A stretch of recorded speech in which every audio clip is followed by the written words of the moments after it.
welcome to the NASM CPT podcast. My name is Richey, and I'm so happy to have you here today. And we're a few minutes behind getting on board, but that is something that we hope that you'll stick around for, because we have such a wonderful guest with us today. Her name is Dr. Alison Brager, and she has been an absolute gem for NASM as a subject matter expert, and she has supported us in several ways. And today we're going to be talking about sleep and sleep hygiene. And sleep hygiene, I mean, I'll defer to her, but it does mean a lot more than just washing your sheets or bathing before you go to bed. So I cannot wait to get into this conversation, and I'm going to just bat it over to Alison. And Alison, please just tell us about yourself, who you are, what you do, how you've contributed to NASM, and then we'll get into the sleep conversation. Yeah, sure. Absolutely. It is such a joy to work with NASM. Somebody years ago once told me to plan your career around your lifestyle and not your lifestyle around your career. And I've been lucky enough to do that pretty much my entire career so far. So I am a neuroscientist. I was in school for about 14 years, did my PhD, did a few fellowships. If you want to talk about my specific area of expertise, it's actually looking at sleep genetics. So identifying new biological factors, mostly genetic factors that control how much sleep you need, but also particularly how well an individual handles sleep deprivation or stress. Believe it or not, there are a handful of genes that just make some people more resilient to sleep deprivation than others. And so, it's really no surprise that when we're talking about high performers and elite athletes and even government positions, those people, we believe, sort of self-select due to their, unique biological makeup. So that aside, I have been able to leverage this work to help the U.S. military. I do a lot of research related to selection and accession purposes, again, looking more at the elite performers of the military and sort of putting people into positions that goes with their biology instead of fighting against it. But how I got involved with NASM too is I'm still an elite athlete. Even at the age of 36, I still tried to compete at the highest level. Most recently it was in CrossFit, but I also do master's track and field. I was a 4-year varsity athlete in track and field at Brown University. And then I found CrossFit, and I've competed in the CrossFit Games a few times, in regionals too. So that's really, again, just marrying my lifestyle with my career. It makes every day at work feel like a vacation and less like work. Okay, Alison, I'm just going to say that for somebody, you've got an Ivy League education, you've spent years in school, you are an elite athlete. You make it seem like I've done nothing with my life. So, oh, no. Honestly, this sounds crazy. I'm just trying to keep up with all my college teammates.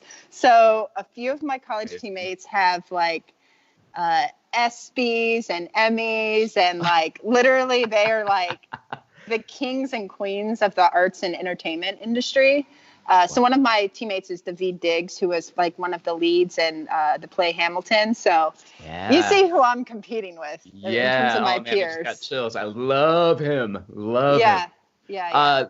So, hey, I want to talk about, first of all, you're still active in the military, or what you do and you support in the military. Can you just go into that briefly, and then let's talk about sleep and what you've done with the military, because I think that there's probably some sleep deprivation that takes place. And then get into this conversation about sleep pretty deep and how it can apply to all of us and our clients as well. Yeah, sure. Absolutely. So there's this term that was coined a few years ago, I think by Tim Ferriss and Ben Greenfield, called biohacking. And I think for years, that's more or less what we as military scientists try to do, is biohack physiology. And so in order to do that, you have to fully understand it down from, macroscopically at the level of behavior all the way down to the cell. And so that's something we've done in terms of discovering new factors in the brain or even outside of the brain that regulate sleep. So actually one of my claim to fames in the sleep field, and it's like one of those discoveries I had years ago that will stick with me for the rest of my career, is I actually identified a protein in skeletal muscle that has the ability to regulate how much sleep an organism needs. So for years, we always thought that, sleep is like by the brain, of the brain, and for the brain. But it turns out that there is the sleep set point actually lies in the skeletal muscle. And so it makes sense why there are such, close parallels between how much sleep athletes need versus how much sleep the general population needs. Whoa, I wish I could just hijack the screen with a blown my mind emoji right now. That's incredible. No, I've never heard of such a thing. Yeah, well, it's one of those things that, like how we report our findings is very not, I wouldn't say amenable to like the general public. And that's our own disservice as scientists. It's like, I don't think we do the best job of public advocacy. But I think as years go on, more and more of this information will get out into the general population. But I will say this discovery took about 10 years. So it wasn't just me, it was a team. And we, for 10 years tried to identify this protein factor. And we found it. And, we're still like investigating how it works and everything, again, from the level of cell all the way up to behavior. But, it's things like that we apply to the military because, at the end of the day, we like to study sleep under conditions of sleep deprivation, because let's be real, myself as a soldier myself, you're not going to get adequate sleep when you're deployed. I just came back from New York City, so I got called out to run the COVID-19 testing lab at the Jacob Javits Convention Center. Yeah. And it was a tough balance between working 92 hours a week, but then also making sure I was getting enough sleep so that my immune system wouldn't tank and I wouldn't get infected myself. But those are things in the military that we have to further study, is how well do people perform under sleep deprivation, what happens to physiology under sleep deprivation, and then how can we fix it? So as you can imagine, one of the things we've worked closely in the military is with caffeine, because let's be real, nobody can pound some caffeine like a soldier. And athletes too, exactly. To this day, I think caffeine is one of the best performance enhancing drugs if it's done right.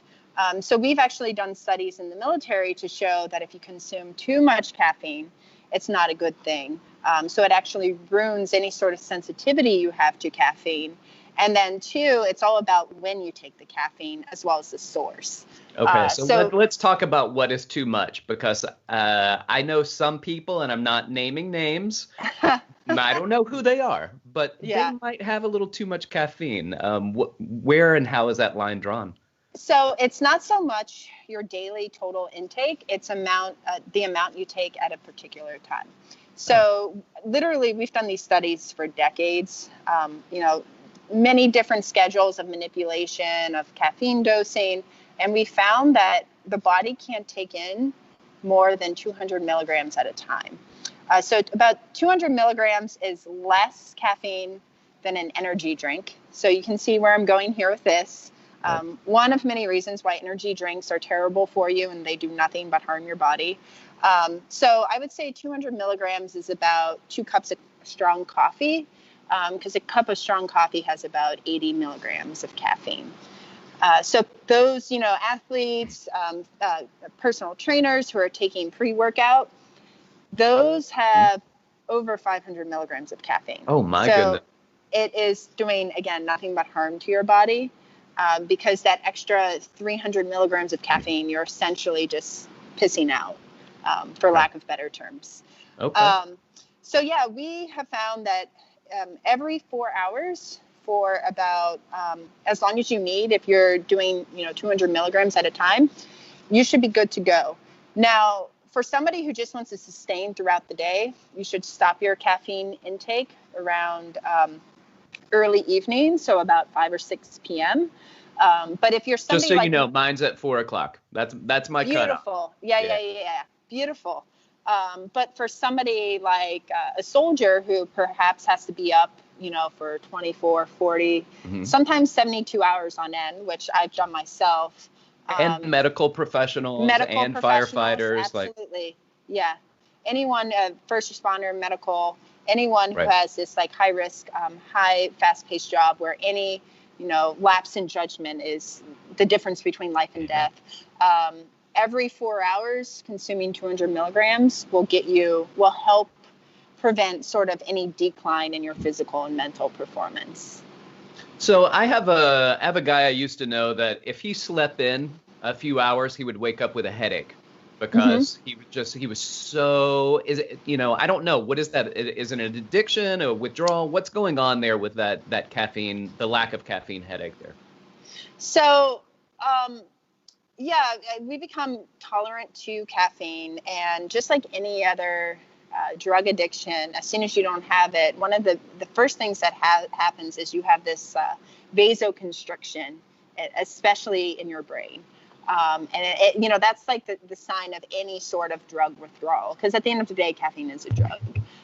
Another reason why he may be waking up with headaches is actually dehydration. So I know there's a lot of snake oil salesmen and charlatans out there who say you shouldn't drink water before you go to bed.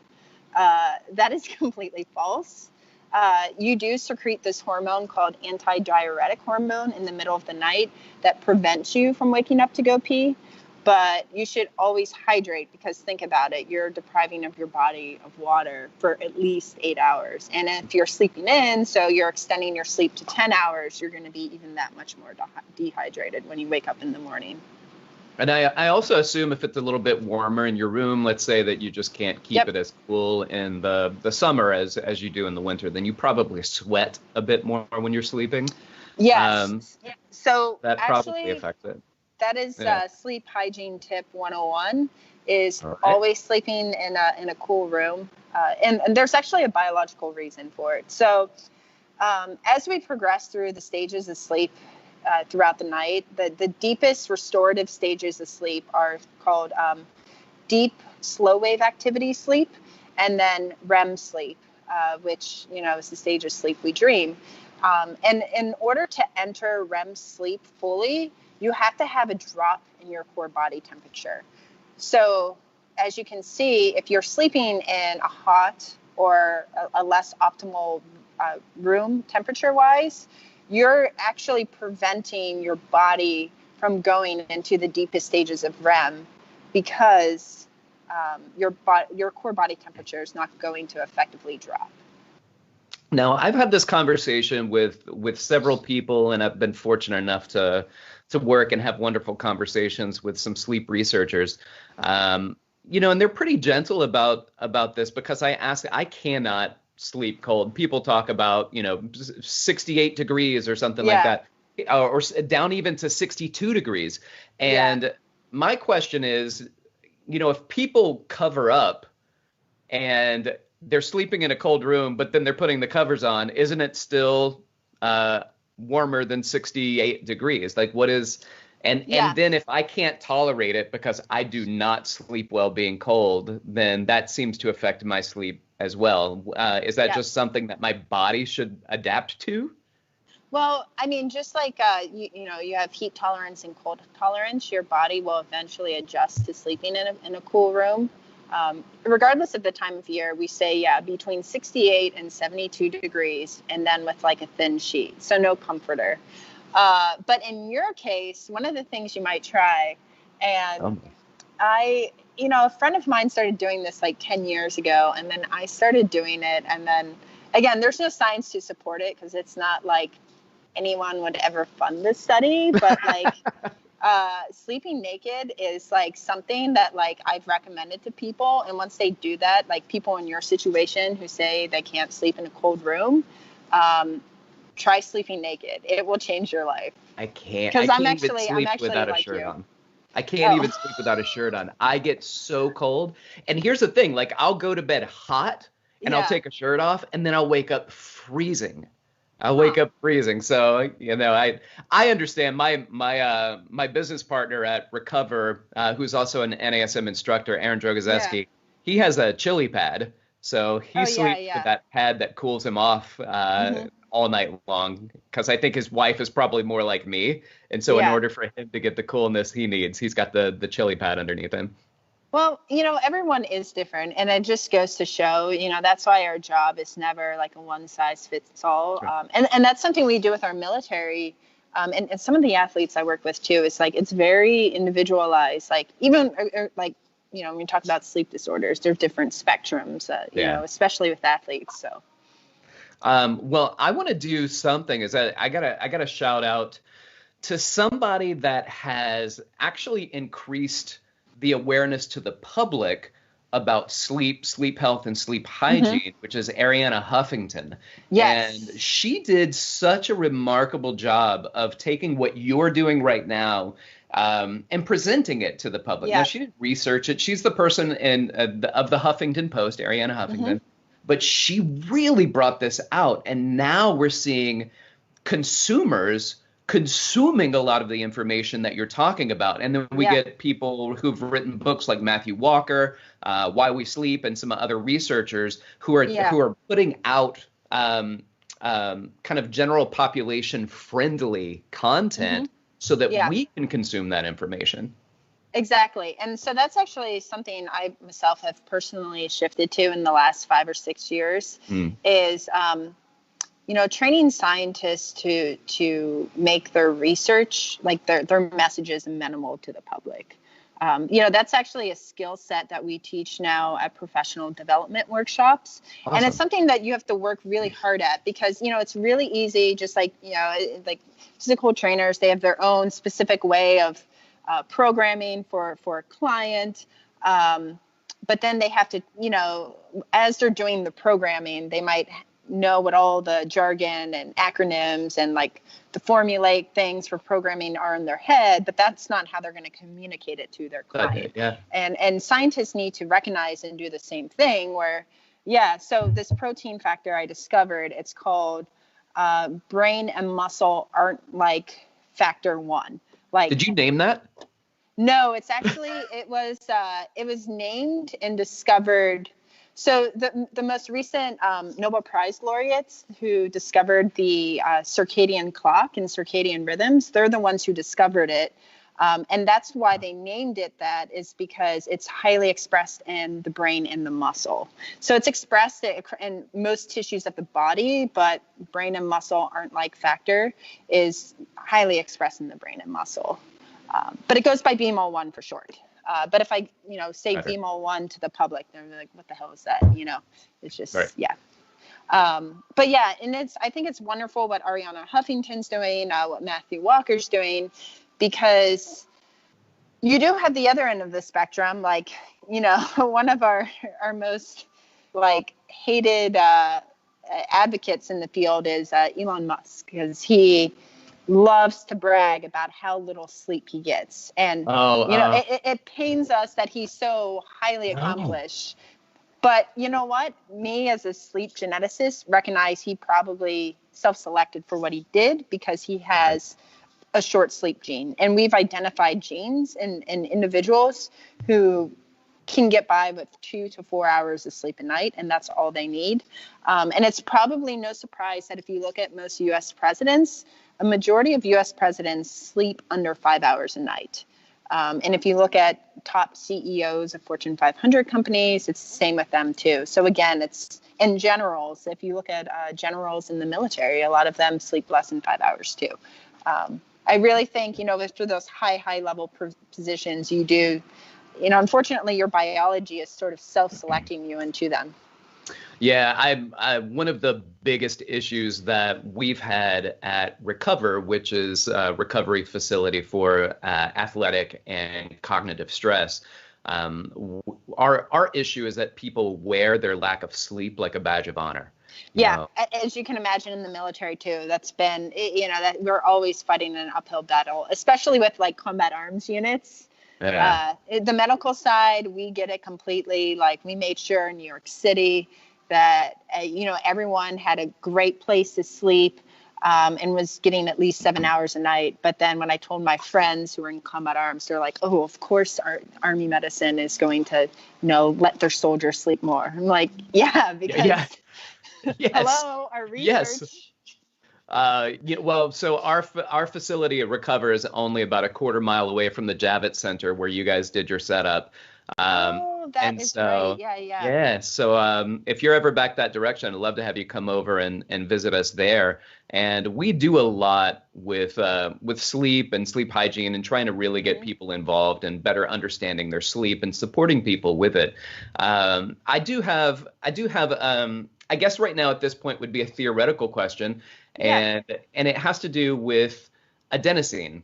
And so from what I know, adenosine, oh, look at you. You've got the molecule tattooed on your forearm. I do. Yes, I do. Oh, well, you might be the right person to ask this question to. Well, that is like in my area of subspecialty. That's all I focus on is adenosine. All my research over the past 15 years has been involved around adenosine. Okay, so here's what I have.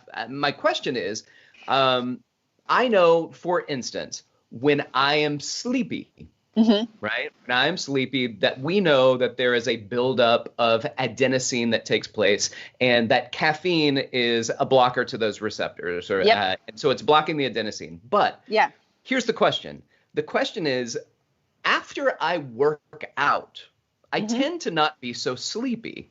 Well, the adenosine is the same adenosine as adenosine triphosphate. Yep. Are we somehow taking some of that adenosine that's in the brain and utilizing it for movement or exercise? So there actually is a paper that came out 2 years ago in a mouse model looking exactly at that. It was published in like one of the most prestigious journals in the world. It's the Proceedings of the National Academy of Sciences. And that is exactly— Sounds super nerdy. What they, yeah, exactly.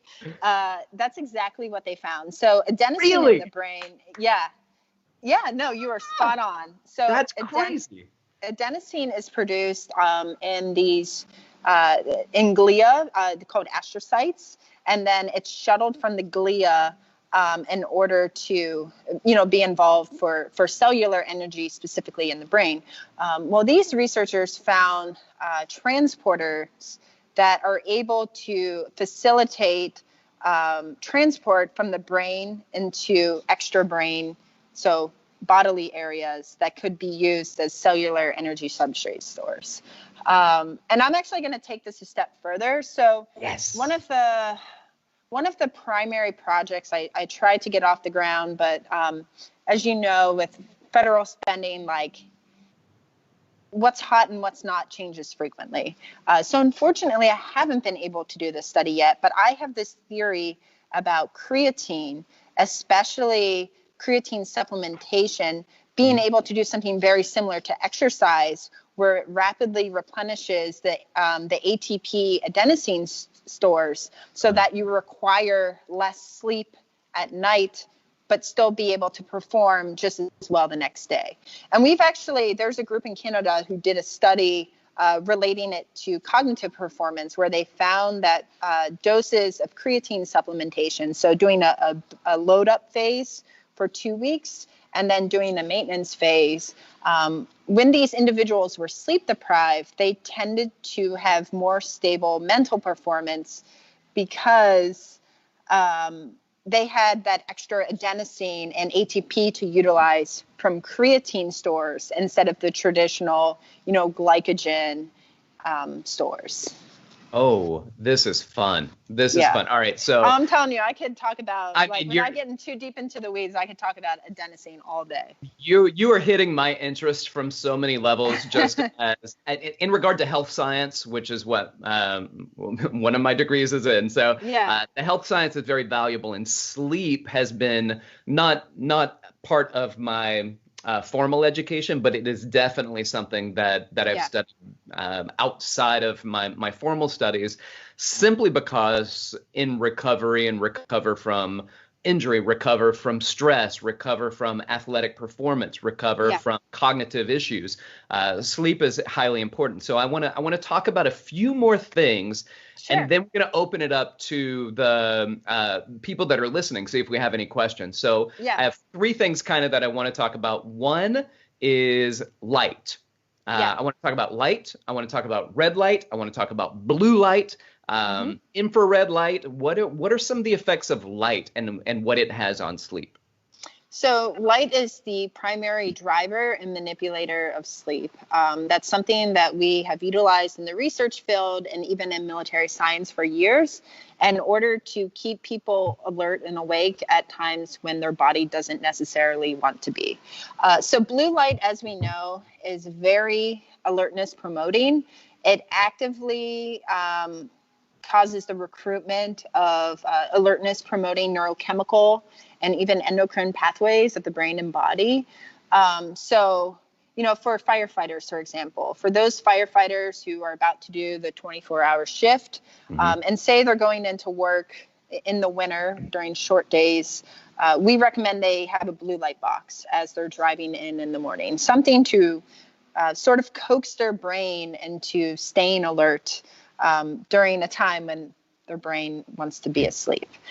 And it's the same throughout their 24-hour shift. There's been a shift in the culture in recent years where we're actually now outfitting fire stations and even locker rooms of athletes. And even there's talk of maybe doing this in like the C-130s on military planes where we're outfitting them with blue light technology that, again, is saturating the ice with this light and specifically activating alertness promoting pathways of the brain and body.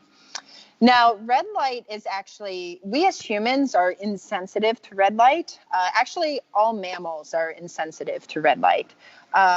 So that's actually something when we do our sleep deprivation studies, and whether it's in humans or animals, like we could be in a dark room and I could have like a small dim red light shining and your body and your brain won't actually react to it.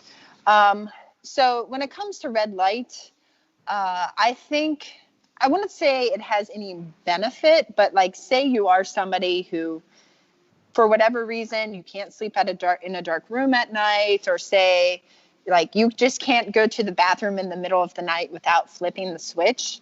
I would recommend like having like a red nightlight or maybe like a red light in your bathroom. So that is your light source. So you're not, again, disrupting your sleep cycle by blasting your eyes with blue light. Yeah. Now, with infrared light, I've done a little bit more reading. I haven't done any research related to like IR saunas and recovery. The science of it is very interesting because there are studies to show that it activates down to the mitochondrial and cellular substrate level.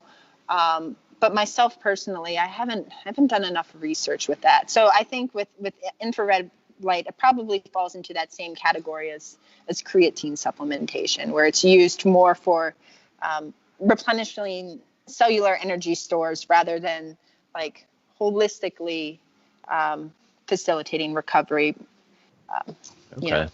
Well, when you talked about the blue light and the red light, one of the things that we had gone on vacation a few years ago to Mexico, and we'd gotten this light that we're going to use in the kids' room as a night light. We plugged it Yeah. in, and the light was blue. And I Yeah. told my Oh. wife, I am not okay with a blue night light because blue Yes. light Thank you. is Dad of is the year. promoting this, right? So can we Yeah. shift it to something else?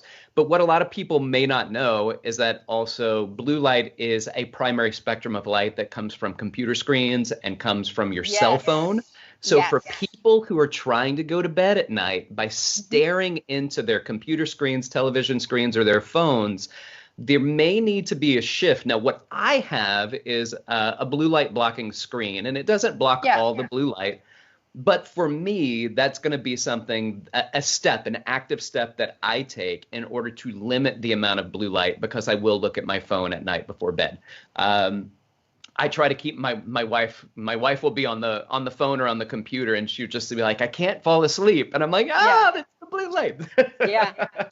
No, it's I mean, so there's two things. There's a blue light, and then One of the worst habits you can ever get into is watching TV from your bed. Like, nobody should have a TV in your bedroom. As we say, your bedroom, I mean, there's a psychology to sleep too. Your bedroom is for sleeping and sex, and that's it.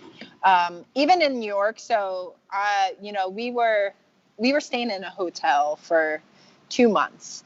And I had this teeny tiny hotel room in Hell's Kitchen. We were at the Fairfield Marriott on 36th Street. And super close to us. Beautiful, view, 26 floors, but it was like such a tiny room. And I had to I was lucky I had 2 beds. So I used the one bed as like my eating space and like working space. And then I used the other bed for sleeping. And then I had this little like workout corner, but I only ever was in my sleeping bed when I slept. Yeah, that sounds like my apartment. And I have a family of 5. So. Oh, wow. Dang.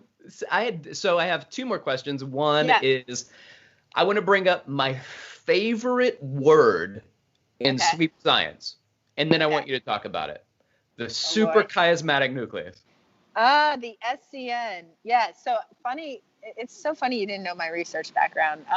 So that's like, there's many aspects of sleep, but I pretty much did my dissertation work on looking at neurochemical actions of the SCN. No way. And actually how drugs of abuse, like the reason why they're so bad for the sleep system is because they have active binding sites in the SCN, specifically for alcohol, cocaine, and fentanyl. So those were 3 classes of drugs that I looked at for my dissertation, where I would directly infuse cocaine, alcohol, or fentanyl into specifically into the SCN of rodents. I was going to say, that didn't sound like it would pass an IRB. No, it would not. No. But there's a lot of, so what's beautiful about the SCN is it's one of those brain areas that is highly conserved across evolution, because it lies in the hypothalamus. And the hypothalamus is the endocrine controlling area of the brain that is deep in the brain. And that's sort of how the brain was conserved across animal species is, it developed from the inside out instead of the outside in. So, regardless if like a mouse doesn't have a highly complex developed frontal cortex like we do, the actions of the SCN in the hypothalamus act in a similar manner as to that in humans. And what's so cool about the SCN is its actions are independent of whether the animal is nocturnal or diurnal. That is controlled by a different brain area that has been identified over the years. Wow. But the SCN is the reason why it's called the suprachiasmatic nucleus. For people who don't know, is because it sits at the base of the optic chiasm. And so the optic chiasm is the point at which the optic nerves converge, hence chiasm for Latin. And the SCN sits right above that. So that in and of itself makes you recognize just how potent of a stimulator light is for the SCN and downstream actions, because that's really what it is the SCN is more or less like the motherboard. And then all the actions in terms of how it connects to other brain areas and how it signals areas outside of the brain it's all controlled from the SCN. I love it. See, this is not just my favorite word, but it's some of my favorite information. So yeah, well, and we've also known that it's super important from, again, animal studies where we've actually lesioned and have like completely removed the SCN. And then also in a few human studies, there are people who have genetic mutations that specifically impact they're called voltage-gated receptors within the SCN. Basically, that means is they have to reach a certain electrochemical threshold in order to be activated. But there's some people who have a mutation of that, and so their SCN doesn't function properly. And what is the byproduct of that? So it's usually something like along the lines of not delayed sleep phase syndrome, but something like that, like non-24 hour disorder. Okay. Yeah. Can you hear me? Yeah. Oh, okay. Yeah. It is kind of the clock for that circadian rhythm, right? Like it's Yeah, what keeps the pace. It's the pacemaker in a it sense, yeah? is yes, it is the central pacemaker. That's exactly what we call it. Awesome. And then my last question before we open it up to other people. Sorry, other people that are listening, where I'm rattling off questions because I love this topic so much. Can you speak to GABA and what Yep. GABA is and its effect on the body, the brain, and sleep? Yeah, absolutely. So GABA is the primary neuroinhibitory chemical of the body and the brain.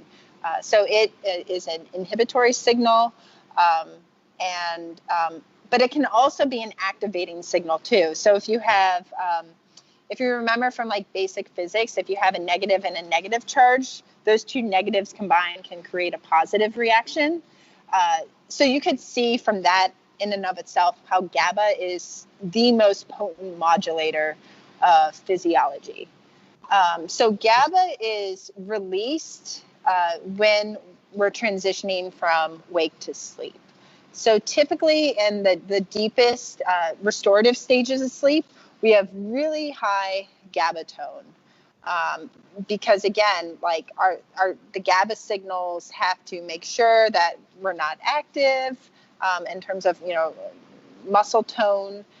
They also have to make sure that we're sort of somewhat removed from consciousness. We're sort of in the subconscious state, not unconscious state, but subconscious state. Mm-hmm. And as you know from the world of sleep medicine, GABA is the primary target of the most common existing hypnotics on the market. So Ambien, Lunesta, Sonata, they all target specifically the GABA system.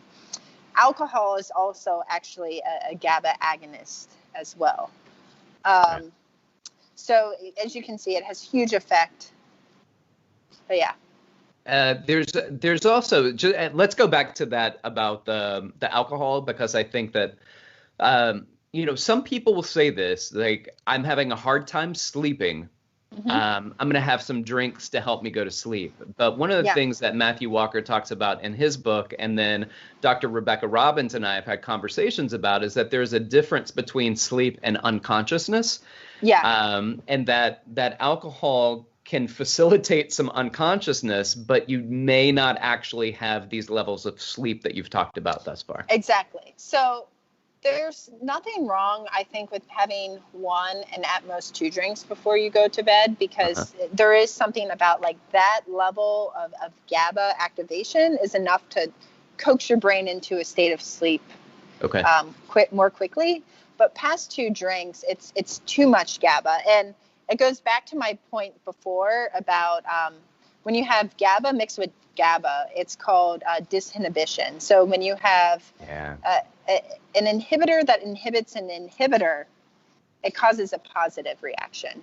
And so that's essentially what happens with alcohol, is you have too much inhibition, which tips the scale into the positive direction. And so you're left with insomnia instead of, being facilitated into sleep. Okay. And then final question. I know I said the last one was the final question, but you had mentioned it earlier, not in our conversation, but via email. You talked about sleep banking. Can you speak to sleep banking for a moment? Yeah, sure. So this is a phenomenon that we sort of coined within the military about 10 years ago. So we have found that if you load people up on sleep, so you extend their sleep, in preparation for sleep deprivation, they are more likely to have stable and okay performance across, I'm talking severe sleep deprivation. So, where you're awake 40 to 60 hours.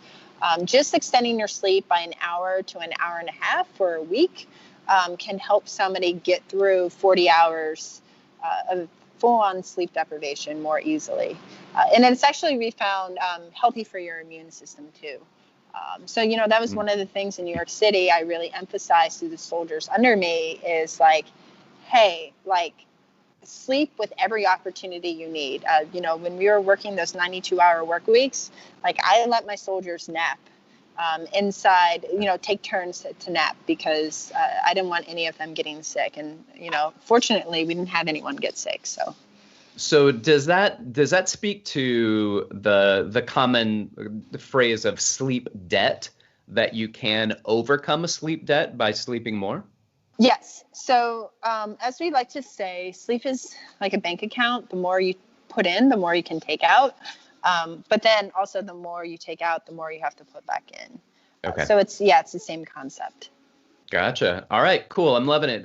Let's shift it over to Greg. I know you don't have much time, so I'm going to try to be really Oh, respectful no of that. worries. And I'm so Hey, sorry it's to my fault everybody too. listening that's asking questions, if you've asked questions, because I have really bogarted this entire conversation. But Greg, do we have any questions about sleep in the queue here?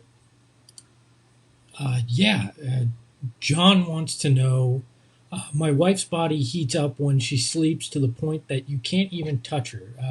What would you say about that in terms of what's going on? So, co-sleeping is one of the, I think a lot of it has to come, it goes back to co-sleeping. That's one of the things that we're sort of getting away from in society, and going back to, like the 1950s, where people used to sleep separately. And it goes back to Rich's point. His core body temperature responds very differently at night, Yeah. compared to my core body temperature. So the best piece of advice I unfortunately have, it's not like the the preferred solution, but to have her sleep in a separate room, where she has the ability to adjust the ambient temperature more. So she can, drop the temperature to 65 to probably 62 degrees, perhaps invest in one of those chili pads. Um, Yeah. that's where I would start. And then Pamela wants to know, I'll abbreviate this is long, but what is your view on proper nutrition, eating, and its impact on getting the proper amount of sleep? That's an excellent question.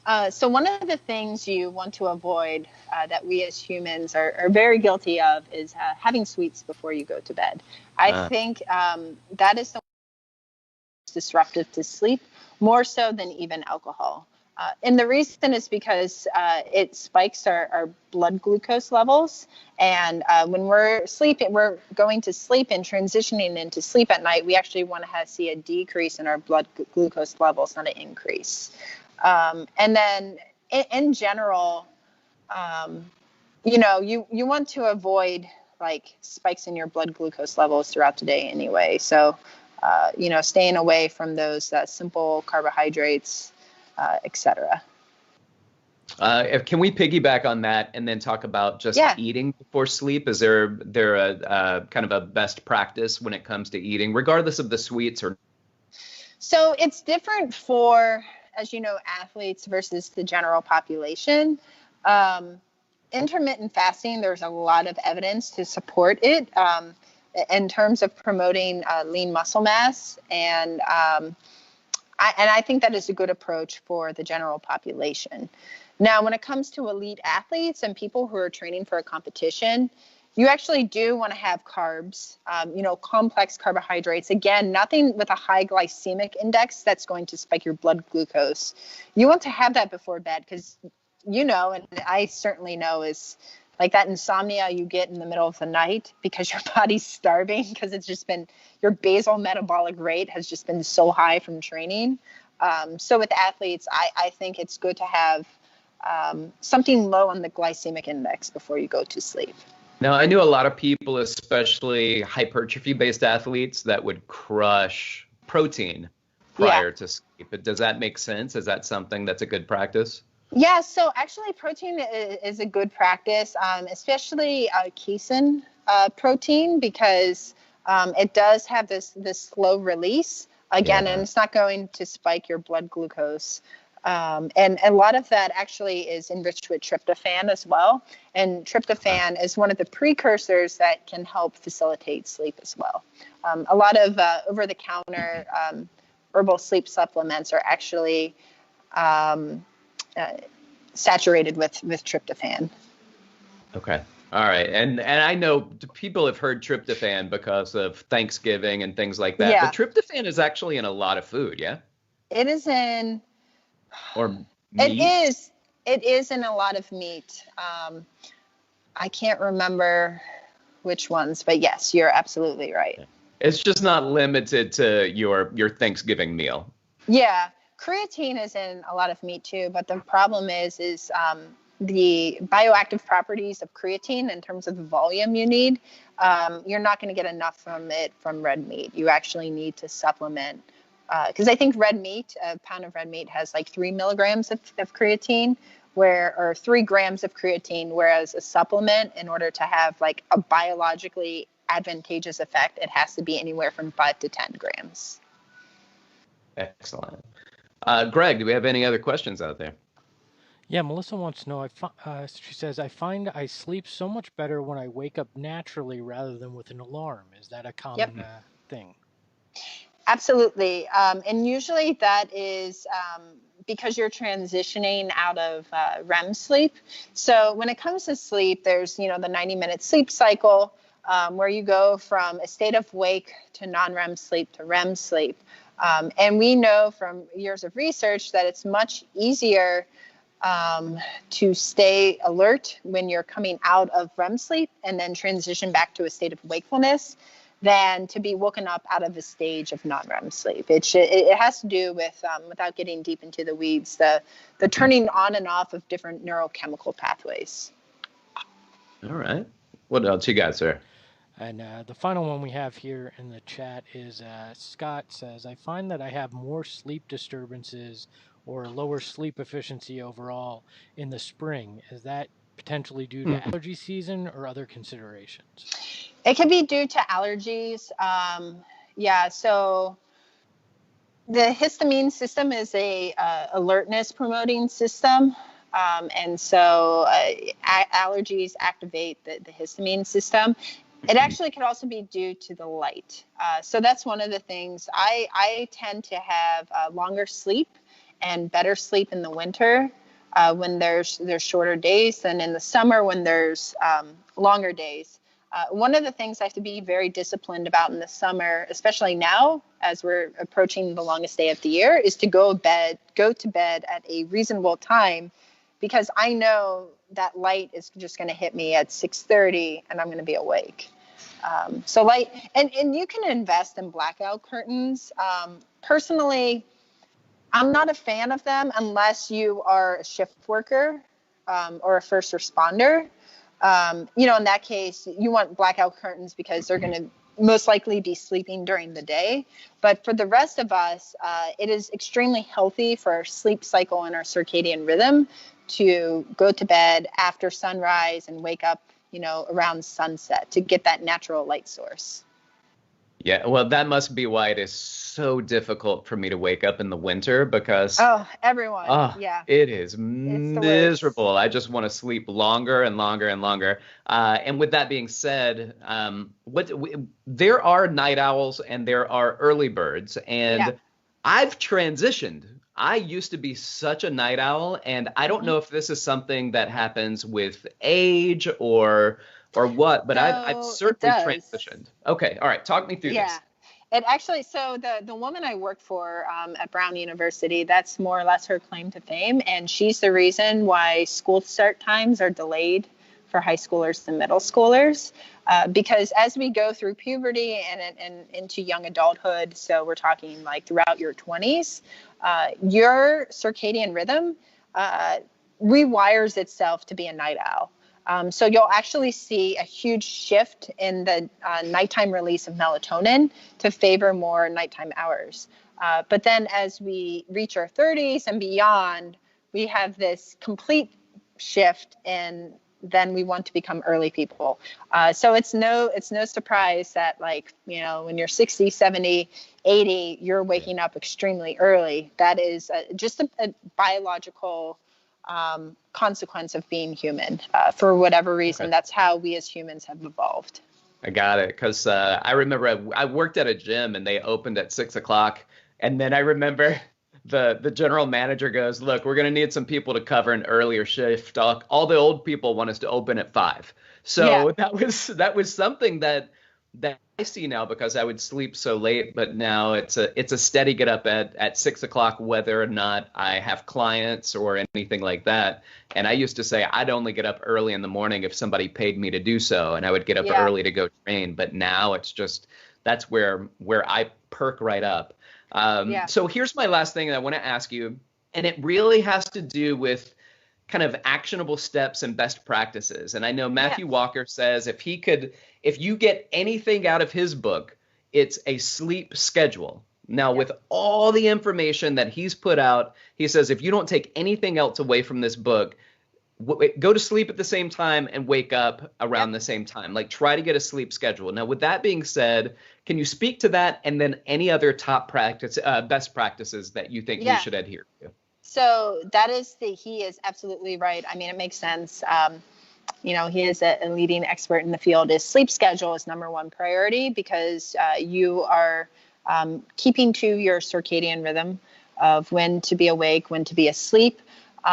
Honestly, you should start your sleep routine about 90 minutes before bed.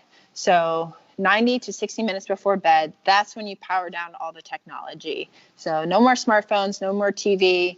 A few people invest in like yoga, sort of like, that's when I do as an athlete, my deep tissue, like myofascial release work, things like that.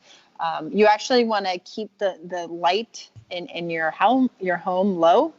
So either it's investing in a dim light system, or candles, just something to just low level light. A lot of people will have tea or take a hot shower, and that's true even in the winter too, because that vasodilation does really promote sleep. And then again, just keep the temperature low in your room. Go to sleep in a dark room. Sound machines are actually great too. Even if you have like meditative, like classical music, stuff like that too. But yeah, it's one of those things, is the more you age, the more difficult sleep becomes. One, because of family life, and two, it's just a byproduct of aging. Like everything breaks down the older we get. So you really have to start taking your sleep seriously. Dr. Alison Brager, I want you back on this show. I will come back, and we can do it live from New York. How about that? Hopefully I'm not coming back to help with COVID-19 the COVID. Again. Oh my gosh, from your lips to God's ears. I hope that's not the case. This has been amazing. You are an absolute wealth of knowledge. You're fun to talk to. I love that you have so much experience and so much background from a clinical perspective, from a research perspective, from an athlete's perspective. I love and I'm going to shout you out for wearing an NASM shirt, which I've never done on these calls. You are far more on brand than me, so shout out to that. Thank you for being on this, and I cannot wait to get you back on the show, and we'll discuss what it looks like and what we'll talk about. But we're gonna get you back in. All right, no, sounds great. Thank you guys. I'm sorry I have to get off so quickly, but I understand. Thank you so much, and for everybody out there, thank you so much for being a part of it, listening, and for your questions. Thanks. My name is Rick Richey, and this is the NASM CPT podcast.